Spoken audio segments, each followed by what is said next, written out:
All right, let's dive into something that can fundamentally change how you think about your finances. We're not just talking about saving a little here and there, we're talking about a complete mindset shift, moving away from just working for money and starting to make your money work for you. So let's just kick things off with a statement that probably makes you go, wait, what? It's this: my house is a liability. Now, I know what you're thinking. We're all taught that buying a house is the cornerstone of the American dream, our biggest and best asset. So hearing it called a liability, yeah, that definitely turns everything we thought we knew on its head. And that really is the million-dollar question, isn't it? How on earth can the biggest purchase you'll ever make actually be a liability? Well, the answer to that question is the key that unlocks this whole new way of looking at wealth. It's not about what things are called. It's all about which way the money is flowing.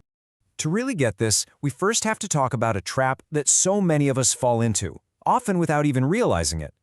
The source material calls it the rat race, and it's all about understanding this relentless cycle of working for money.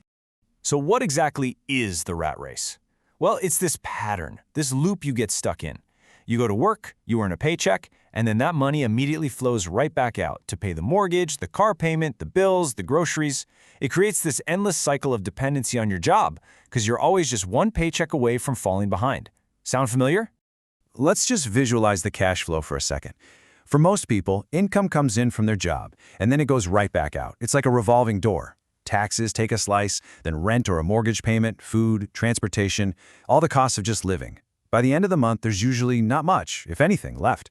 The money has no time to stick around. And here's where the trap really snaps shut. What usually happens when you get a pay raise? You think, great, I can afford a bigger house or a nicer car. But that bigger mortgage and that bigger car loan, they just become bigger drains on your income. So you're working harder, you're earning more, but you're not actually getting ahead. You're just running faster on the same hamster wheel. Okay, so that sounds a little bleak, right? But here's the good news, and it's really good news. There is a way out, and it all starts with one simple but incredibly powerful idea that just changes the entire game, redefining what we think of as assets and liabilities. This quote right here, it's everything. What defines an asset are not words, but numbers. It's not about what a dictionary says something is. It's about the story that the numbers, the cash flow, are telling you. If you can't read that story, you're flying blind. Financial literacy isn't just a buzzword. It's the language of wealth. Okay, let's break this down. On the left is what we're all taught in school. An asset is something of value you own, right? A house, a car. But forget that for a second. Look at the right. The cash flow definition is so much simpler and more powerful. An asset is anything that puts money in your pocket, period. That's it. Does it generate income for you? If yes, it's an asset. And you guessed it, the same exact logic flips for liabilities. Conventionally, we think of it as a debt, but the cash flow definition is much broader. A liability is anything that takes money out of your pocket. It's a constant drain. It costs you money to own it. Simple as that. So let's circle back to that bombshell from the beginning. Using these new, simple definitions, is your house an asset or a liability? Well, if you live in it, you're paying the mortgage, right? And property taxes, insurance, repairs, utilities. Money is constantly flowing out of your pocket every single month. So by this definition, your primary residence is a liability. Now, if you owned a rental property and your tenant's rent covered all those expenses and put a few $100 in your pocket each month, well, that house would be an asset. See the difference? It's all about the direction the cash is flowing. Okay, so now we have the new rules of the game. So what's the strategy? How do we actually use this knowledge to get off the hamster wheel? Well, that brings us to the blueprint, the step-by-step plan for building up your asset column. The path to freedom isn't some big secret, it's a system. First, you gotta know where you stand. You need to understand your own numbers. Where is your money going right now? Second, you change your focus. Your main financial goal becomes acquiring assets, things that will pay you, which leads directly to step 3, generating passive income. That's money that comes in whether you're at work, on vacation, or asleep. And finally, the magic step. You take that cash flow from your assets and you use it to buy more assets. It creates a snowball effect, a powerful cycle of wealth creation. So what's the end game here? What's the finish line? It's this. The goal is to build your asset column to the point where the passive income it generates is enough to cover all of your monthly expenses.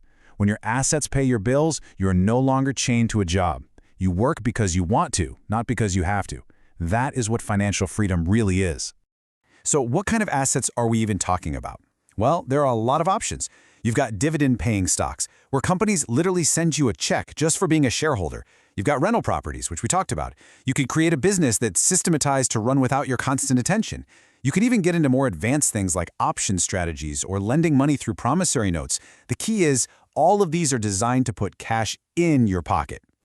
Now, this all sounds pretty fantastic, but it's not something you can just jump into blindly. The absolute foundation for all of this is your financial knowledge. Which brings us to our final and maybe most important section: learn, then earn. You have to have the mindset before you can make the money. I absolutely love this quote because it's so true. More money seldom solves someone's money problems. Intelligence solves problems. If you win the lottery but don't know how money works, you'll likely end up broke again. Giving you more money is just like pouring more water into a leaky bucket. Financial intelligence is what you use to patch the holes so you can actually start filling the bucket.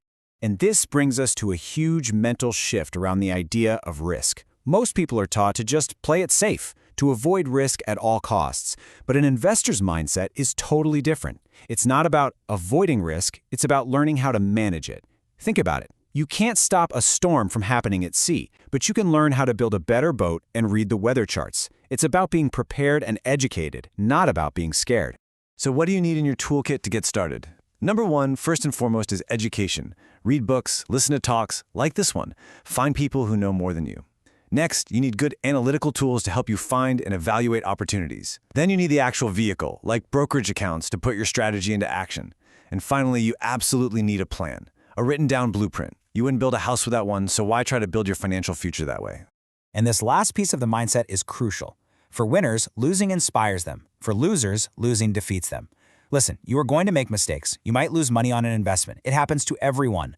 The difference is how you react. Do you get defeated and quit, or do you see it as an expensive but valuable lesson? Every winner has failed, but they use that failure as fuel to learn and get smarter for the next time. And that brings us right back to the beginning. It all comes down to the numbers, and more importantly, the story those numbers are telling. So after all this, I want to leave you with one simple question to think about tonight. What story do your numbers tell right now? Is it the story of the rat race? Or is it the story of someone who's about to start building their asset column and creating a future financial freedom? You get to write the next chapter.